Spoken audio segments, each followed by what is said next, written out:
Hello guys, good morning, જય શ્રી કૃષ્ણ. સવાર થઈ ગઈ છે તો જો આપણે કામ કરીને ફ્રી થઈ ગયા છીએ. પોતા એક જ બાકી છે. આરાધ્યાને તેડી જાવ એટલે જો આરાધ્યા બેન ઘરે આવ્યા છે પાછા. અને હવે ચાલો તો આજે આપણે ગાજરનો હલવો બનાવી. તો જો આપણે ગાજર ઘીમાં મસ્ત શેકી લીધું છે. તો જો આપણો દૂધ અહીંયા બળવા મળ્યું છે. હેલો ગાઈસ, ગુડ મોર્નિંગ, જય શ્રી કૃષ્ણ. સવાર થઈ ગઈ છે અને હું ઉઠી ગયો છું. સવારના વાગી ગયા છે 8 અને અહીંયા મમ્મી નાસ્તો કરે છે. Good morning, Shri Krishna. ચાલો બધા નાસ્તો કરવા, ચા ને ખાખરા. પોતાનું દૂધ પણ રેડી છે. મારા ત્યાં વેગી છે સ્કૂલે. કાલે મોડા આવ્યા હતા તો કાલે તો વિડીયો નથી લેવાનો, કાલે તો આજે જો સવારમાં અત્યારમાં કામકાજ ચાલે છે અને નાસ્તો કરવાનો છે બાકી. તો નાસ્તો કરી લઈએ પછી કામ કરી. એ રીતનું છે બધું. બાજા તડકો પણ મસ્ત નીકળ્યો છે. 2 દિવસથી તો ચોમાસા જેવું વાતાવરણ હતું. અને ઠંડી પણ સવારમાં ફૂલ જ પડે છે. વરસાદ પડ્યો ને એટલે ઠંડી વધી ગઈ. સવારમાં ઠંડી ફૂલ પડે ને બપોરે તડકો લાગે એવું રીતનું વાતાવરણ થઈ ગયું છે બધું. તો આજ તો સવારમાં જો તડકો નીકળી ગયો છે. તો જો આપણે કામ કરીને ફ્રી થઈ ગયા છીએ. પોતા એક જ બાકી છે અને જો સવારમાં કામ ઠંડી બહુ જ ફૂલ પડી છે. હમણાં વરસાદ થયો પમ દિવસે એટલે ફૂલ ઠંડી પડી છે. તો જો અહીંયા ધોણ પણ ધોવાઈ ગઈ છે. દાડામાં ગયા હતા તો 2 દિવસના કપડાં હતા તો એ રીતનું બધું ચાલે છે. અત્યારમાં એકલા હોય એટલે ફ્રી ન થાય તો કામ કરતા જાય અને રસોઈ પણ બનાવતા જાય. રસોઈની તૈયારી પણ ચાલુ છે. તો જો અહીંયા ગામડેથી મસ્ત તાજા પાછા ગાજર આવી ગયા છે. જો જોઈ શકો છો તમે, મસ્ત વાડીના તાજા ગાજર આવ્યા છે. તો ઈચ્છા છે કે હાલો હવે હલવો બનાવવો છે. જો આજે ટાઈમ રહેશે તો આજે હલવો બનાવવાનો છે. અને જો અહીંયા આમાં આપણી ચટણી પણ બની ગઈ છે. ચટણી પણ ગામડેથી દળાવીને લઈ આવ્યા છીએ. તો થોડું બધું મસાલા પણ કરતા જાય છીએ અને લગ્ન પણ કરતા જાય છીએ અને એ રીતનું બધું ચાલે છે. તો કીર્તન ગયો છે ટ્યુશનમાં અને આરાધ્યાને મજા નથી, તાવ આવી ગયો છે. પણ સવારમાં થોડુંક સારું હતું તો એને મોકલી દીધી છે સ્કૂલે. હવે બપોરે આવે પછી ખબર પડે કેવું રહ્યું એને. તો એને પણ દવાખાને લઈ જવી પડશે એવું લાગે છે. કેમ કે દવા બધી પૂરી થઈ ગઈ છે અને હજી ફેર નથી પડતો. અને પાછું વાતાવરણ ચેન્જ થઈ ગયું એટલે વધારે બધા માંદા પડે એ રીતનું છે. તો અમારે રાજકોટમાં તો એટલી ઠંડી છે ને આજે, તો પાણી પણ બરફ જેવું લાગે છે, અડાતું નથી એ રીતની ઠંડી છે. વરસાદ પડ્યો ને કારણ કે 2 દી પહેલાં તો ફૂલ ઠંડી થઈ ગઈ છે. હવે અત્યારે શિયાળા કરતાંય તે વધારે ઠંડી લાગે એવું છે. તો બહાર પવન પણ એટલો છે. જો આપણી કપડાનું કામ પણ અહીંયા ફિનિશ થઈ ગયું છે. જો 2 જોડ બધાયના 3 જોડ કપડાં હતા તો એ રીતનું બધું હતું. તો આપણે અત્યારમાં તો સાવ બપોર લગીમાં તો ફ્રી જ ન થાય. તો જો હજી પોતા પણ બાકી છે અને પોતા મારતા જવા છે ને રસોઈની તૈયારી પણ કરતી જવી પડશે. કેમ કે કીર્તનને સ્કૂલનો ટાઈમ થઈ જશે. તો એ રીતનું બધું ચાલે છે. તો ચાલો કીર્તનભાઈ આવે પછી જોઈ શું બનાવવું રસોઈમાં. એ આવે પછી ખબર પડે. તો ચાલો જો કામ કરીને ફ્રી થઈ ગયા ને રસોઈ પણ બનવા મળી છે ને. જો એક અપડેટ છે કે આરાધ્યા બેન જો સ્કૂલેથી આવ્યા છે પાછા. કા આરાધ્યા, હું સવારમાં કહેતી હતી ને તાવ ભરાઈ ગયો છે અને ત્યાં એને શું થયું તને સ્કૂલે ઉલટી થાય એટલે મેડમે એમ ફોન કર્યો કે આરાધ્યાને તેડી જાવ. એટલે જો આરાધ્યા બેન ઘરે આવ્યા છે પાછા અને હવે કપડાં બદલાવે છે. અને જો હું રસોઈ બની ગઈ છે મારી. જો ગરમા ગરમ મસ્ત દાળ બને છે. અહીંયા દાળ અને રોટલી બનાવું છું અને શાક પણ રેડી થઈ ગયું છે. તો ચાલો બધાય જમવા. અને આ જો કીર્તન એટલો આળસુ છે ને, તે કામ કરવાનું કહીને એટલે કઈ કામ જ નથી કરતો. એટલો આળસુ છે. જો ક્યારની કહું છું ને તું તારો લંચ બોક્સ ભરતો, એ નથી ભરતો, એ મારે ભરી દેવાનો.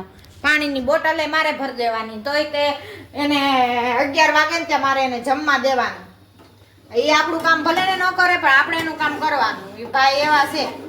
તો જો વાતુના વડા કરે બેઠા બેઠા અને નખરા કરે, બીજું કઈ ધંધો ન કરે કા હે? હા, નકરો ફોન આપણને ખબર ન હોય ને એમ ફોન લઈને બેસી જાય છાનો મનો એક બાજુ જોવા, એટલે આપણને કઈ ખબર ન પડે ક્યાં છે ઈ, પછી ગોતવો પડે ત્યારે ખબર પડે કે એની આગળ ફોન છે એમ. તો એવું બધું ચાલે છે જો. ચાલો તો જો આરાધ્યા બેન સૂઈ ગયા છે. દાળ ભાત એકલા ખાઈ લીધા છે આરાધ્યાએ ને હવે જમવાની ના પાડે છે. તો જો દાળ ભાત ગરમ ગરમ દાળ ભાત ખાઈ લીધા અને હવે બેન બેઠા છે. અને જો અમારે રસોઈ પણ તૈયાર થઈ ગઈ છે, તો હવે બસ આવે એટલે જમી લઈએ, એટલી વાર છે. 12 વાગવા આવ્યા છે, તો હમણાં આવશે એટલે જમી લેશું.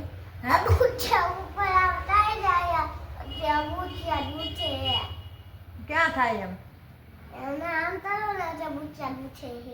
લ્યો આમ કરું એટલે બુટિયા દુખે. જો આરાધ્યાના કાનમાં મસ્ત મસ્ત નવા બુટિયા નખાયા, બુટિયા પહેરાવ્યા છે. આમ ફેરતો આરાધ્યા, અંધારું પડે છે જો નથી દેખાતું. હા જો હવે દેખાણું. તો જો આરાધ્યાને મસ્ત ડાયમંડ વાળા ફૂલ વાળા બુટ્ટી પહેરાઈ દીધી છે. દાણા ઓલા દાણા હતા એ તૂટી ગયા હતા ને. લ્યો આમ કરું એટલે મને દુખે છે. તો પહેરવું હોય તો દુખે તે, પહેરવાનો શોખ બહુ છે. કીધું ને ઓલો કરતી હતી મને નવા પહેરાઈ દો, નવા પહેરાઈ દો. કા પહેરાઈ દીધા ને? તો એવું છે. જો આરાધ્યાને મજા ન હોય એટલે સ્કૂલેથી ઘરે આવી જાય. 12 તો વાગી ગયા. 12 વાગી ગયા. હમણાં તાર પપ્પા આવે એટલે જમી લઈએ આપણે. હે ક્યાં આવ્યા? હમણાં આવશે. હું ક્યાં આવ્યા? 12 વાગ્યા એટલે હવે હમણાં આવતા દેશે. તો ચાલો એ રીતનું જો અમારે ચાલે છે. તો આરાધ્યાને હું બે જો શાંતિથી એ નિરાતે બેસી ગયા છે. રસોઈ બનાવીને આવે એટલે જમી લઈ. હજી કામ પણ ઘણું પડ્યું છે કપડાનું બધું, પણ પછી કરશું હવે જમીને. હવે તો ભૂખ લાગી છે. વહેલા સવારમાં નાસ્તો કર્યો હોય 7, 7:30 માં, એટલે અત્યારે ભૂખ લાગે વહેલા 12 વાગે ને ત્યાં. લ્યો મચ્છર કરડી ગયું. આરાધ્યાને મચ્છર બહુ કરડે કા? અમારા આરાધ્યાને જો આ રીતની ઉધરસ ચાલુ થઈ ગઈ છે, પણ મટતી નથી. કેટલી દવા લઈ તોય કઈ ફેર નથી પડતો. કેમ આરાધ્યા? દવા પૂરી થઈ જાય. હા દવા પૂરી થઈ જાય, પણ ઉધરસમાં કઈ ફેર ન પડે. હવે આજ બીજા ડોક્ટરને પાસે લઈ જાવી જોહે. હવે હું કે છે ડોક્ટર. લ્યો જો વસ્તુ બતાવે છે. આયા કાલ ઘસાણું હતું ને એને, કાલ ઘસાઈ ગયું હતું ને, તો એને કાલ મોટો લાલ લીટો થઈ ગયો હતો. એટલે કાલ તો બળે બળે એમ કરતી હતી ને, આજ તો મટી ગયું ને. મને ટ્રીપ લગાવી દેતો. આયા ને આયા બપોરે સુવાના ટાઈમે આયા લાઈટ હોય ને એવું દુખે છે બપોરે. હેલો ગાઈસ, તો વાગી ગયા છે સાંજના 7 અને અમે જો બપોર પછી આરાધ્યાને હોસ્પિટલે બતાવવા માટે વયા ગયા તો ફ્રી નહોતા થયા, તો વિડીયો નહોતો લેવાનો. તો જો અત્યારે આવી ગયા છીએ અને આરાધ્યા બેન જો મસ્ત ત્રોફો નીચે ત્રોફો પીવે છે. એને ત્રોફો બહુ જ વાલો છે, બહુ જ ગમે, એટલે એની માટે ત્રોફો લઈ આવ્યા. તો એ જમતી નથી કઈ બહુ હમણાં, તો ત્રોફો પીવડાવ્યો છે એને અત્યારે. અને જો અહીંયા અમારી રસોઈ પણ બનવા મળી છે. 7 વાગી ગયા છે, તો રસોઈની તૈયારી પણ ચાલુ થઈ ગઈ છે. અને અહીંયા જો તારક મહેતા કા છોટા ચશ્મા ચાલુ છે. અને જો કીર્તન હોમવર્ક અધૂરું મૂકીને નીચે વયો ગયો છે. તો ભાઈનું કામકાજ એવું છે, અત્યાર સુધી કર્યું અને આળસ થાય એટલે કરીને નીચે મૂકીને વયો જાય પાછો. એટલે હું પાછો ઘડીક રહીને આપણે રાયડું નાખશું ને ત્યારે બેઠશે કે કરવા બેઠ ત્યારે કરશે ને. આજ તો આરાધ્યા હોમવર્ક બાકી છે, ટ્યુશનમાં પણ રજા પડી છે. આજ તો હોસ્પિટલે લઈ ગયા હતા એટલા માટે. તો એ રીતનું છે બધું. તો આજ વિડીયો જાજો નથી લેવાનો. તો ચાલો આગળ તમે વિડીયો જોવાનું ભૂલતા નહીં.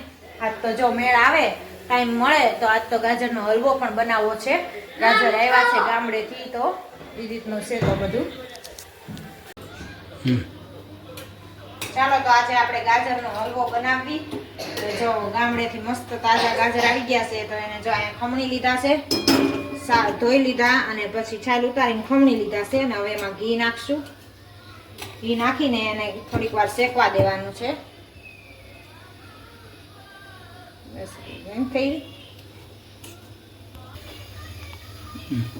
જો ઘી લીધું, ઘીમાં પછી આ ગાજર નાખી દેવાનું છે. અને ઘીમાં આપણે ગાજરને શેકી લેવાનું છે. હમણાં થોડું છે ને ઓલો થશે ને એટલે હાવ થઈ જાય, થોડોક શેકાતો જાહે ને એમ ધીમે ધીમે ગળતો જાય ગાજર. મસ્ત ઘીમાં એકદમ શેકી લેવાનું.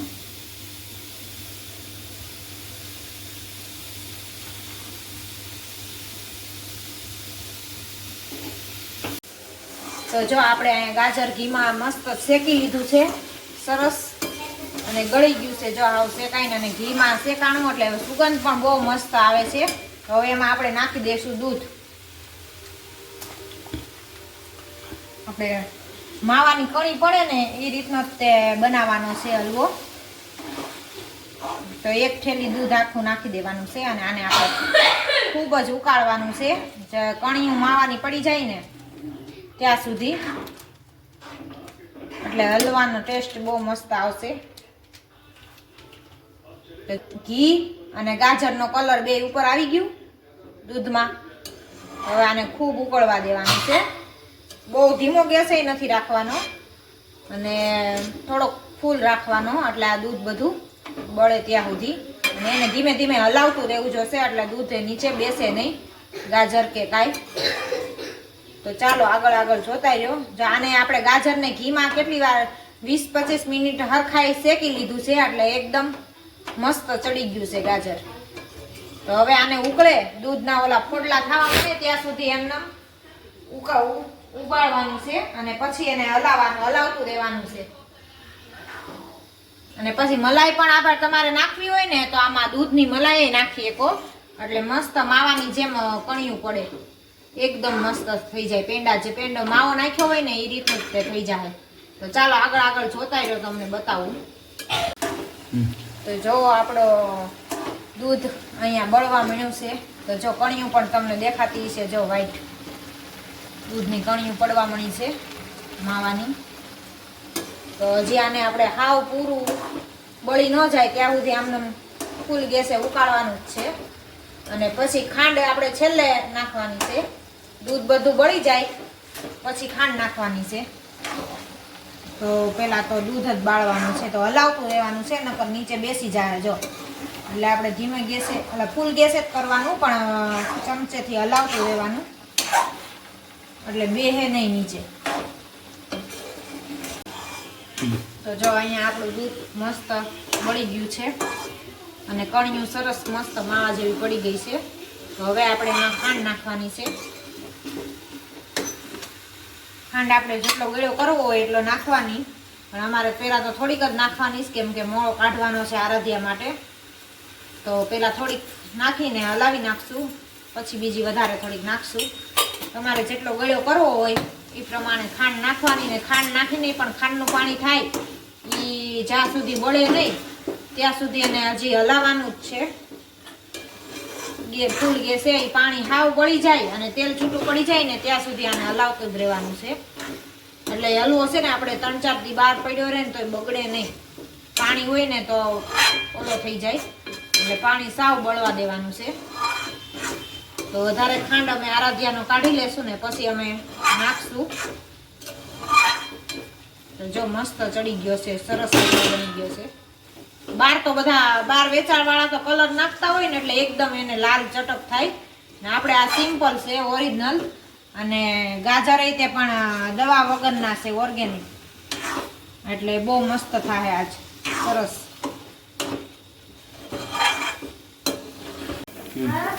તો ચાલો આપણો હલવો રેડી થઈ ગયો છે. જો મસ્ત કણિયું પણ મસ્ત દેખાય છે માવાની, અને સરસ ખાવામાં પણ બહુ ટેસ્ટ મસ્ત બન્યો છે. તો ચાલો જેને હલવો ભાવતો હોય બધા ખાવા આવી જાવ. તો અમારે તો આ એક દિવસે પોખશે નહીં, હમણાં એક દિવસે કાલ બપોર થાય ને ત્યાં એટલો પૂરો થઈ જવાનો છે. અને જો અહીંયા મોળો પણ કાઢી લીધો છે આરાધ્યા ને દાદા માટે, કાં એમ ને. અને આ એટલો અમે મીઠો બનાવ્યો છે. ચાલો રે, હલવો થઈ ગયો પૂરો, ફિનિશ. તો આજના વિડીયોનો એન્ડ અમે અહીંયા જ કરશું. તો લાઈક કરો, શેર કરો ને સબસ્ક્રાઇબ કરો. જો અમારી ચેનલ પર નવા હો તો સબસ્ક્રાઇબ કરો.